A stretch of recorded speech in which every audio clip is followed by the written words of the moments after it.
হিংসুটে ছোট বৌমা। দেখুন দিদি, আমি যে আপনার সাথে তর্ক করি না এটা কিন্তু আমার বাড়ির শিক্ষা দীক্ষা। যে আপনার সাথে তর্ক করি না তার মানে এই নয় যে আমি কথা বলতে পারি না। আমি কিন্তু বোবা নয়, এটা আমার বাড়ির শিক্ষা দীক্ষা। অন্তত আমি বাপের বাড়ি থেকে এটা তো এনেছি। আপনি যে সবসময় আমাকে কথা শোনান আমার বাড়ি থেকে কম দিয়েছে জিনিসপত্র, আমার বাড়ি থেকে কিছুই দেয়নি, কি দিয়েছে তোমার বাড়ি থেকে, আমার বাড়ি থেকে দেখো এত কিছু দিয়েছে, অন্তত শিক্ষা দীক্ষাটা তো দিয়েছে কিভাবে কার সাথে কথা বলতে হয়। আচ্ছা মা, আপনি সবসময় টেপিদিকে এত ভালোবাসেন, এত কিছু করেন, আমার জন্য তো কিছু করেন না। টেপিদির জন্মদিন ছিল, কত রকম পদ করে খাওয়ালেন, পায়েস করলেন। আমি কি আপনাকে ভালোবাসি না? আপনার কি আমাকে ভালো লাগে না? আমার জন্য তো পায়েস করলেন না আমার জন্মদিনে।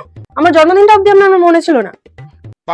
মা, টেপিদি বললো না আপনার জন্য 6,000 টাকা দামে শাড়ি এনেছে, আমি অনলাইনে দেখেছি ওটা 500 টাকা দাম। মিথ্যে কথা বলেছে আপনাকে। আজ থেকে আমি নিজের জন্য খাবার বানাবো। এমনিতেও আমার খাবারে নুন বেশি হয়ে যায়, আপনারা নিজেদের খাবারটা নিজেরা করে নেবেন। আমার খাবার তো কারোরই পছন্দ হয় না। বাবা, আমি বাড়িতে পা রাখার পর সবার প্রমোশন হচ্ছে, আর তার বেলায় কেউ আমার গুণগান করছে না। সবসময় বড় বউ, ছোট বউ খালি সব ব্যাপারে নাক গলায়, আর বড় বউ কোনো ব্যাপারে নাক গলায় না। যত দোষ নন্দ ঘোষ, তাই না?